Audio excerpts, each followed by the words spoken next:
Hello students, ये हम लोग थर्मोडायनेमिक्स का लास्ट टॉपिक कर रहे हैं और इस टॉपिक में हम लोग स्पॉन्टेनिटी के बारे में पढ़ेंगे। इन्होंने कहा a spontaneous process is an irreversible process and may only be reversed by some external agency.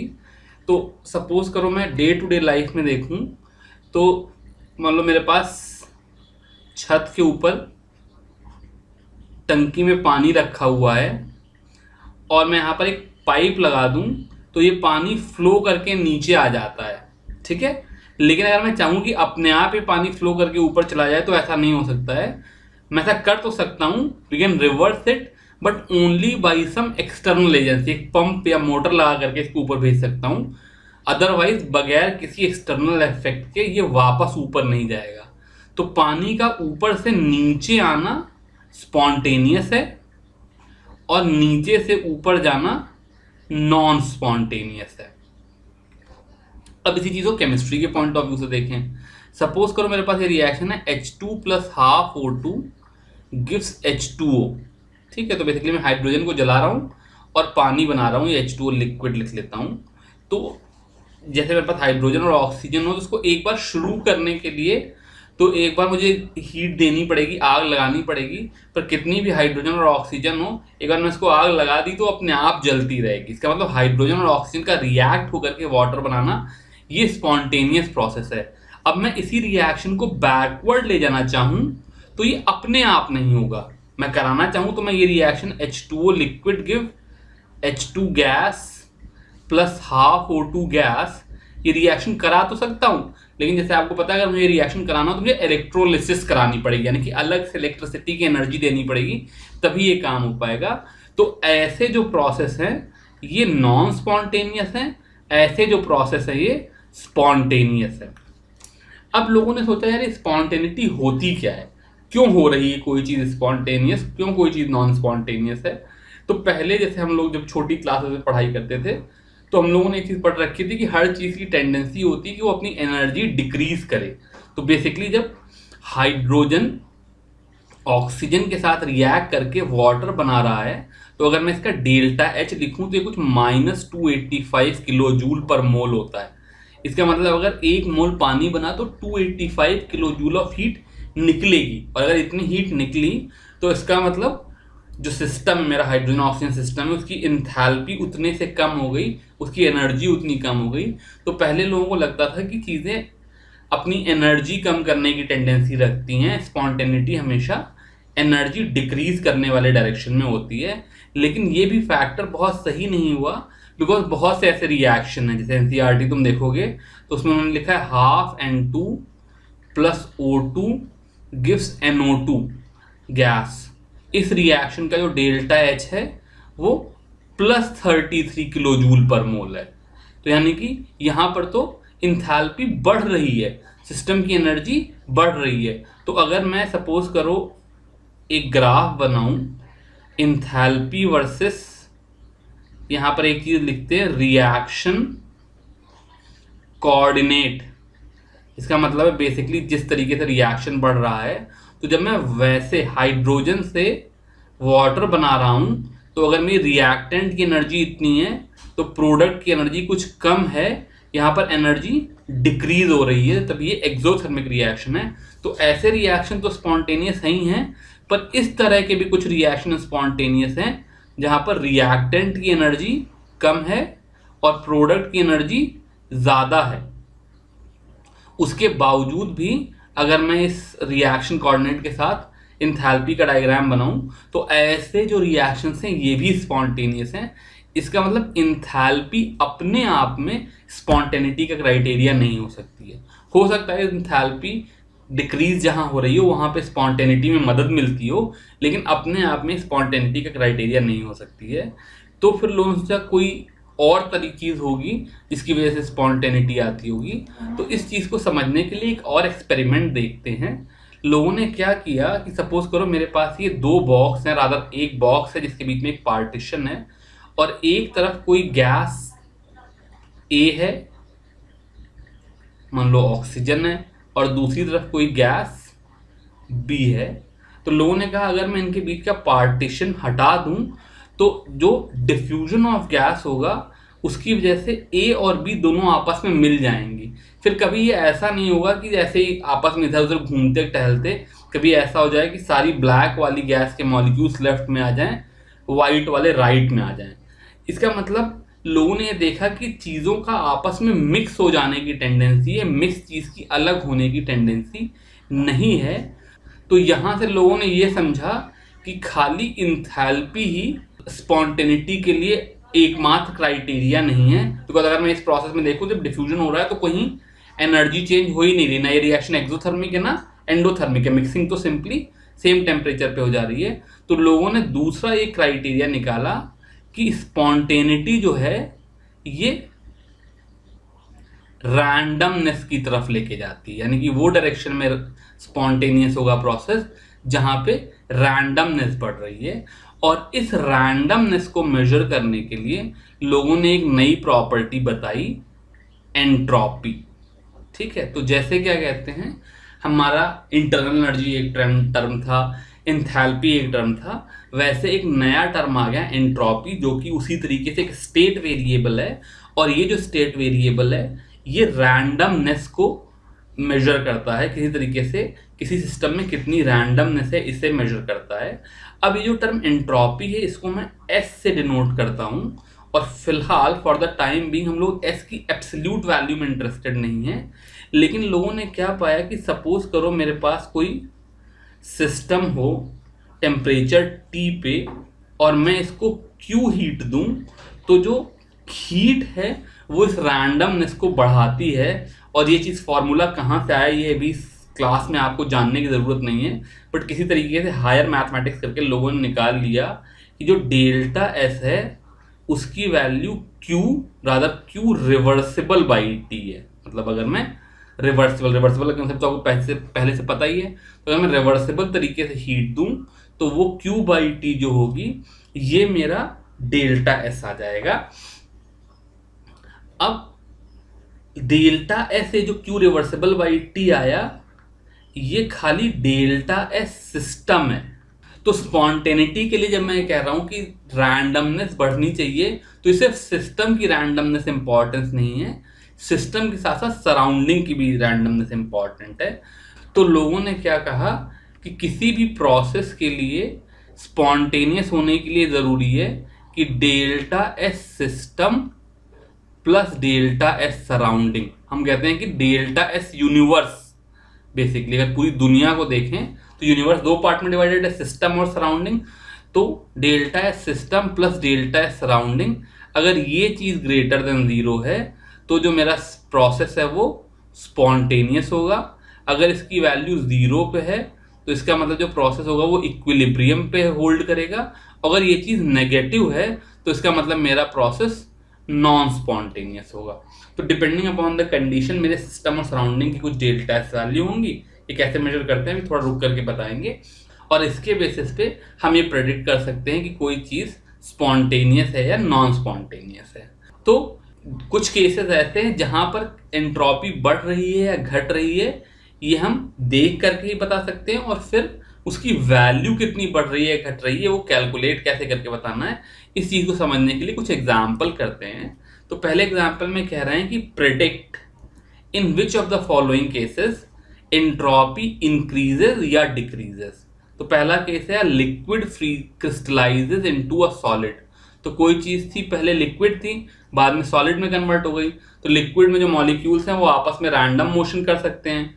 जब वो सॉलिड में हो गया तो उनकी सीट एक जगह डिफाइन हो गई, वेल डिफाइंड पोजीशन पे बैठ गए, तो ऑब्वियसली यहाँ पर जो रैंडमनेस है वो घट रही है, और रैंडमनेस घट रही है इसलिए यहाँ पर डेल्टा एस नेगेटिव है, एंट्रोपी डिक्रीज कर रही है।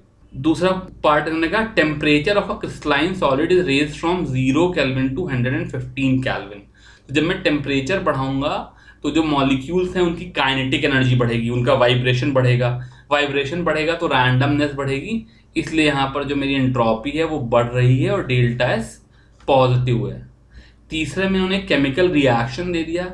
यहाँ पे कहना है सोडियम बाइकार्बोनेट सॉलिड था, इसको मैं हीट करूं तो ये sodium carbonate solid plus CO2 gas plus H2O gas में ब्रेक कर जाता है। अब यहाँ पर तो सॉलिड था, इस सॉलिड में से थोड़ा तो सॉलिड रह गया, लेकिन बाकी चीजें गैस में कन्वर्ट हो गई, और ऑब्वियसली गैसेस की रैंडमनेस सॉलिड से ज्यादा है, तो इस केस में फिर से डेल्टा एस पॉजिटिव है या एंट्रोपी बढ़ रही है। फोर्थ केस में हाइड्रोजन गैस थी, जिसको ब्रेक करने पे 2 हाइड्रोजन के एटम बन गया, जो कि वो भी गैस है। तो लेफ्ट में भी गैस है, राइट में भी गैस है, लेकिन पहले 1 मोल गैस थी, अब 2 मोल गैस हो गया। तो यानी कि जो एक पार्टिकल हाइड्रोजन मॉलिक्यूल था वो टूट करके 2 अलग अलग पार्टिकल में बदल गया। तो इसका मतलब फिर रैंडमनेस बढ़ गई, यहां पर भी एंट्रोपी इंक्रीज हो रही है, डेल्टा एस पॉजिटिव है। तो इस तरीके से हम लोग कई बार तो देख करके खाली बता सकते हैं कहां पर एंट्रोपी बढ़ रही है या घट रही है। दूसरा इन्होंने एग्जाम्पल में पूछा कि फॉर ऑक्सीडेशन ऑफ आयरन, जिसका रिएक्शन नीचे लिख रखा है, ये 3 यहां पर नहीं होगा, 4 iron solid plus 3 O2 gas gives 2 Fe2O3 solid, entropy changes -549 joule पर केल्विन। तो इसकी यूनिट तो Q/T होती, तो जूल पर केल्विन होगी ही। तो यहां पर क्या हो रहा है, एक सॉलिड था और एक गैस थी, ये मिलकर के खाली सॉलिड दे रहे हैं। इसका मतलब मैंने कहा कि गैस को पकड़ करके सॉलिड के साथ बिठा देना चाह रहे हैं। ऑब्वियसली रैंडमनेस कम हो रही है, इसलिए इसकी डेल्टा एस नेगेटिव है। अब ये पूछ रहे हैं कि अगर इसकी डेल्टा एस नेगेटिव है, in spite of negative entropy change of this reaction, why is this reaction spontaneous. तो अगर इसकी डेल्टा एस नेगेटिव है तो ये रिएक्शन होता ही क्यों है। तो जैसे मैंने तुमको पहले बताया कि जो डेल्टा एस की अपने आप में कोई इंपॉर्टेंस नहीं है, जो इंपॉर्टेंट क्राइटेरिया है स्पॉन्टेनिटी का वो डेल्टा एस ऑफ यूनिवर्स है, जो कि delta S system plus delta S surrounding से डिपेंड करेगा। तो जो मेरा डेल्टा एस सिस्टम है, ये तो मेरी -549.4 जूल पर केल्विन पर मोल है, लेकिन जो मेरा डेल्टा एस सराउंडिंग है वो अगर इससे ज्यादा पॉजिटिव होगा, मतलब मान लो -549 की बजाय +600 जैसी कोई चीज हो, तो ओवरऑल डेल्टा एस पॉजिटिव हो जाएगी, तो स्पॉन्टेनियस हो जाएगा। अदरवाइज अगर मान लो ये +500 जैसी चीज हो तो ओवरऑल डेल्टा एस नेगेटिव रहेगी और ये नॉन स्पॉन्टेनियस रहेगा। तो मुझे कहीं से डेल्टा एस सराउंडिंग चाहिए। अब सपोज करो मेरा ये सिस्टम है जिसमें रिएक्शन हो रहा है, तो जो सराउंडिंग को हीट जा रही है दैट डिवाइडेड बाई टी, ये डेल्टा एस सराउंडिंग हो जाएगी, क्योंकि मैंने क्या बताया था कि डेल्टा एस इज Q/T। अब जो मेरा Q का कन्वेंशन है उसमें Q पॉजिटिव होता है जब Q is into the system. क्योंकि मैं सराउंडिंग के लिए डेल्टा एस लिख रहा हूं, तो वो Q into the surrounding divided by T होगा। तो अगर मैं इस रिएक्शन को देखूं तो इस रिएक्शन में -1648 इंटू 10⁻³ जूल्स एनर्जी रिलीज हो रही है। इसका मतलब यहां से यहां जो हीट जा रही है उसकी वैल्यू 1648000 इतने जूल है और टेम्परेचर 298 केल्विन है। तो अगर मैं इन दोनों को डिवाइड करूं, ये जूल पर मोल है, तो जो मेरी डेल्टा एस आएगी ये ऑब्वियसली कोई बड़ा सा नंबर आ जाएगा। मतलब मैं अप्रॉक्सीमेट कैलकुलेशन करूं तो करीब करीब 300 है, और 300 से इसको कैंसिल करूंगा तो ये तीनों 1000 तो इधर छूट ही जाएंगे, और ये 5.5 हो जाएगा, यानी कि 5500 जूल पर मोल पर केल्विन है। तो जो मेरा डेल्टा एस यूनिवर्स हुआ वो क्या हुआ, एक तो -549 सिस्टम का और +5500 सराउंडिंग का। तो मैं एग्जैक्ट कैलकुलेशन नहीं कर रहा हूं, आप कर लेना। तो ओवरऑल जो डेल्टा एस हुई उसकी वैल्यू +5000 के ऑर्डर की हो गई, जो कि पॉजिटिव है। ओवरऑल एंट्रोपी बढ़ रही है, हालांकि मेरे सिस्टम की एंट्रोपी घट रही है, लेकिन सराउंडिंग कितनी ज्यादा एंट्रोपी बढ़ रही है कि ओवरऑल एंट्रोपी बढ़ ही रही है, इसलिए प्रोसेस मेरा स्पॉन्टेनियस है। अब ये जो मैंने सेकंड एग्जाम्पल में कैलकुलेशन किया, इसमें एक प्रॉब्लम आई कि मेरा कोई प्रोसेस स्पॉन्टेनियस है या नहीं, कोई रिएक्शन स्पॉन्टेनियस है या नहीं, ये खाली सिस्टम पे डिपेंड नहीं करेगा, सिस्टम के साथ साथ सराउंडिंग पे भी डिपेंड करेगा। लोगों ने कहा यार ये बात बहुत अच्छी नहीं है, किसी तरीके से सिस्टम की प्रॉपर्टी के टर्म में ही अगर हम लोग ये डिफाइन कर सकें कि प्रोसेस स्पॉन्टेनियस है या नहीं स्पॉन्टेनियस है, तो ये ज़्यादा अच्छा होगा। तो इस चीज़ के लिए लोगों ने एक नया टर्म उछाला, गिब्स फ्री एनर्जी। गिब्स है, अपोस्ट्रोफी है। तो आइडिया क्या था कि जैसे मेरी इंथैल्पी एक तरह की एनर्जी है, इसमें एक और टर्म लोगों ने ऐड कर दिया, टीएस। तो जो एस थी वो एनर्जी पर यूनिट टेम्परेचर थी, इसको टेम्परेचर से मल्टीप्लाई कर दिया तो ये भी जूल पर मोल की यूनिट हो जाएगी। तो ये भी एक तरह की एनर्जी पर मोल टाइप की चीज़ है। इसको मैं जी से डिनोट करना शुरू कर दिया। अब अगर मेरी Gibbs free energy H plus T delta S है, तो ज़्यादा रिएक्शन जो हम कराते हैं वो कांस्टेंट टेम्परेचर कांस्टेंट प्रेशर पे कराते हैं। तो उस कंडीशन के लिए डेल्टा जी की value delta H plus T delta S हो जाएगी। ठीक है, यहाँ पर जो टेम्परेचर है वो कांस्टेंट है, इसलिए मैंने डेल्टा टी वाला टर्म नहीं लिखा। अब अगर delta G is equal to delta H plus T delta S हो जाएगी, तो यही जो फैक्टर है ये किसी तरीके से स्पॉन्टेनिटी को के लिए रिलेटेड है। रादर मैं तुमको बता दूं कि अगर डेल्टा जी नेगेटिव है तो प्रोसेस स्पॉन्टेनियस होगा, और डेल्टा जी पॉजिटिव है तो प्रोसेस नॉन स्पॉन्टेनियस होगा। ये कैसे आया, इसको बड़े ध्यान से देखना, तो मैं बताता हूँ।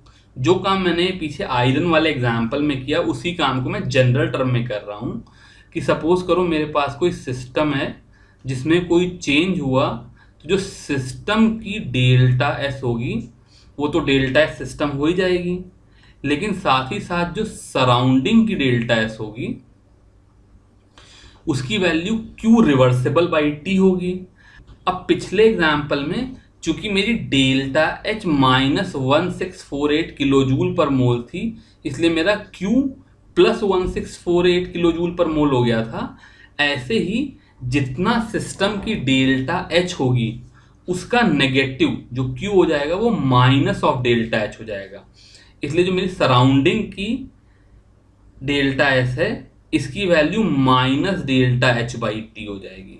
तो जो मैं पीछे स्पॉन्टेनिटी का क्राइटेरिया बता रहा था कि delta S system plus delta S surrounding should be greater than 0, अब वो क्या हो गया कि delta S system minus delta H by T should be greater than equal to 0। अब टी तो पॉजिटिव है, तो यहां से मैं कह सकता हूं कि टी डेल्टा एस, सिस्टम की बात करें तो सिस्टम सराउंडिंग लिखना बंद कर दिया, minus delta H should be greater than 0, या delta H minus T delta S should be less than 0, या delta G must be less than 0। Spontaneity के लिए delta G should be less than 0। अगर delta जी less than 0 है तो spontaneous होगा। अगर delta जी की वैल्यू इक्वल टू 0 है तो ये इक्विलिब्रियम की कंडीशन होगी, और अगर डेल्टा जी की वैल्यू पॉजिटिव है तो वो नॉन स्पॉन्टेनियस होगा। तो मैंने जो एंट्रोपी वाला कंसिडरेशन था उसको एंट्रोपी से उठा करके गिब्स एनर्जी के टर्म में लिख दिया, और अब मैं स्पॉन्टेनिटी गिब्स एनर्जी के टर्म में डिफाइन कर सकता हूँ। ऑब्वियसली चूंकि एच मेरा स्टेट फंक्शन है, टी मेरा स्टेट फंक्शन है, एस स्टेट फंक्शन है, तो गिब्स फ्री एनर्जी भी एक स्टेट फंक्शन है, और उसकी वैल्यू जिस तरीके से एक केमिकल रिएक्शन में एक स्टेट से दूसरे स्टेट में जाने में चेंज होगी उसके हिसाब से कोई प्रोसेस स्पॉन्टेनियस या नॉन स्पॉन्टेनियस होगा। अगला जो टॉपिक है ये इन्होंने थोड़ा गड़बड़ कर दिया, बिकॉज ये गिब्स एनर्जी चेंज को इक्विलिब्रियम से रिलेट करा रहे हैं, और इक्विलिब्रियम वाला टॉपिक अभी तक हम लोगों ने एनसीईआरटी में पढ़ा नहीं है, वो इसके बाद वाला चैप्टर है, तो इसको पढ़ाने में थोड़ी दिक्कत है, पर फिर भी मैं थोड़ा सा बता देता हूँ। बाकी जब आप इक्विलिब्रियम पढ़ोगे तो बिल्कुल अच्छे से क्लियर हो जाएगा। तो जैसे सपोज करो मेरे पास कोई रिएक्शन हो रहा हो, A plus B gives C plus T, ठीक है। तो अगर मान लो ये सारी चीजें स्टैंडर्ड स्टेट में हैं, जो स्टैंडर्ड स्टेट मैंने पहले बताई थी, तो जो मेरा डेल्टा जी होगा उसको मैं डेल्टा जी नॉट कहूंगा। अदरवाइज अगर मान लो A की वैल्यू थोड़ी कम है, B की ज्यादा है, किसी की कंसंट्रेशन कुछ कम है, कोई और चेंज है, तो फिर वो उसको सिंपल डेल्टा जी से डिनोट करूंगा। अब क्या हुआ, एक कंसेप्ट होता है इक्विलिब्रियम का, यानी कि सपोज करो मैं एक एग्जांपल ले लूं, यहां पर A B C और D सपोज करो चारों गैसेस हैं, तो स्टैंडर्ड स्टेट का मतलब इसका भी प्रेशर 1 बार है, इसका भी 1 बार है, इसका प्रेशर 1 बार है और इसका प्रेशर भी 1 बार है। तो मैं सिस्टम को लेकर के बैठूं, चारों चीज़ों का प्रेशर 1 बार हो, तो दो पॉसिबिलिटीज हैं, या तो A प्लस बी मिलकर के C प्लस डी देंगे। अगर ऐसा हो रहा है तो ये रिएक्शन फॉरवर्ड डायरेक्शन में स्पॉन्टेनियस है और इसकी डेल्टा जी नॉट नेगेटिव है। या ऐसा भी हो सकता है कि C प्लस डी मिलकर के A प्लस बी दें, यानी कि फॉरवर्ड डायरेक्शन में रिएक्शन नॉन स्पॉन्टेनियस हो, बैकवर्ड डायरेक्शन में स्पॉन्टेनियस हो, और उस केस में डेल्टा जी नॉट की वैल्यू पॉजिटिव हो जाएगी। अब ये डेल्टा जी नॉट की वैल्यू पॉजिटिव है या नेगेटिव और इसकी वैल्यू कितनी है, इसको रिलेट करने के लिए लोगों ने एक कंसेप्ट दिया। लोगों ने कहा कि सपोज करो कि थोड़ी देर के लिए मान लेते हैं कि फॉरवर्ड डायरेक्शन में जा रहा है, ठीक है। तो फॉरवर्ड डायरेक्शन में जाएगा तो क्या होगा, ये जो A है इसका प्रेशर कुछ कम हो जाएगा, मान लो 1 से घट करके 1 माइनस एक्स हो जाएगा, B का भी 1 माइनस एक्स हो जाएगा, C का बढ़ जाएगा जितना इधर कम हुआ, चूंकि यहाँ पे सबका स्टोइकोमेट्रिक कोएफिशिएंट 1 है, तो एक A और एक B मिलकर के एक C और एक D दे रहे हैं। तो अगर इसका प्रेशर x से कम हुआ, इसका x से कम हुआ, तो इसका 1 प्लस एक्स हो जाएगा, इसका 1 प्लस एक्स हो जाएगा। और एक कंसेप्ट लोगों ने आगे चल करके दिया, इक्विलिब्रियम कांस्टेंट Kp, जिसका मतलब है pressure of C into pressure of D upon pressure of A into pressure of B। इसके लिए ज़्यादा परेशान मत होना, इसको आगे चल करके पूरे एक चैप्टर में बहुत डिटेल में पढ़ाएंगे। बहरहाल चूंकि ये प्रोसेस स्पॉन्टेनियस था, A प्लस बी मिलकर के C और D दे रहे थे, इसलिए इसकी वैल्यू 1 प्लस एक्स का whole square upon 1 minus X का होल स्क्वायर हो गई, जो कि ग्रेटर देन 1 हो गई, ठीक है। अब धीरे धीरे क्या होगा, ये रिएक्शन आगे जाता जाएगा, A और B मिलकर C और D देते चले जाएंगे, एक स्टेज पे आकर के इक्विलिब्रियम आ जाएगा। उस इक्विलिब्रियम पे इस Kp की कोई वैल्यू होगी, जैसे मैंने तुमको बताया स्पॉन्टेनियस है, तो इस Kp की कोई वैल्यू होगी। मान लो Kp की वैल्यू इक्विलिब्रियम पे, just for the sake of it 100 लिख देते हैं। तो Kp की वैल्यू 100 है, तो Kp की वैल्यू 100 है या 1000 है या 1 लाख है, ये क्या बता रहा है। अगर मान लो Kp की वैल्यू 100 से 1000 हो जाए, तो इसका मतलब क्या हुआ कि जब 100 से 1000 जा रही है, तो इसका मतलब न्यूमरेटर और बड़ा हो रहा है, डिनोमिनेटर और छोटा हो रहा है। इसका मतलब C और D ज्यादा बन रहे हैं, A और B और ज्यादा कंज्यूम हो रहे हैं। इसका मतलब यहां से यहां जाने में जो मेरी स्पॉन्टेनिटी है वो इंक्रीज कर रही है। Kp जितना ज्यादा बड़ा होगा, प्रोसेस उतना ही ज्यादा स्पॉन्टेनियस होगा, और प्रोसेस जितना ज्यादा स्पॉन्टेनियस होगा, इसका मतलब डेल्टा जी नॉट उतना ही ज्यादा नेगेटिव होगा। इसका मतलब जो डेल्टा जी नॉट है वो Kp पे डिपेंड कर रहा है, या इक्विलिब्रियम कांस्टेंट। इस Kp को मैं इक्विलिब्रियम कांस्टेंट बोलता हूं, इक्विलिब्रियम कांस्टेंट। तो जितना ज्यादा इक्विलिब्रियम कांस्टेंट बड़ा होगा, रिएक्शन उतना ही ज्यादा स्पॉन्टेनियस होगा और डेल्टा जी नॉट की वैल्यू उतनी ज्यादा नेगेटिव होगी। और लोगों ने एक रिलेशन दिया जिसको ये कहते हैं delta G naught is equal to minus RT ln K, ठीक है। आगे जब मैं इक्विलिब्रियम पढ़ाऊंगा तो वहां पे दो तरह के K होते हैं, इसे मैंने Kp नहीं लिखा, RT ln K, जहां पे K इक्विलिब्रियम कांस्टेंट है। फिर जैसे मैं पहले तुमको बता चुका हूं कि ln चूंकि हम लोगों को आसानी से निकालना आता नहीं है, इसलिए इसको मैं -2.303 RT log K भी लिख सकता हूं, जहां पर ये 2.303 खाली एक कन्वर्जन फैक्टर है। तो इसका मतलब क्या है, अगर मुझे किसी रिएक्शन के बारे में डेल्टा जी नॉट की वैल्यू पता हो तो मैं इक्विलिब्रियम कांस्टेंट बता सकता हूँ, इक्विलिब्रियम कांस्टेंट पता हो तो डेल्टा जी नॉट की वैल्यू बता सकता हूँ।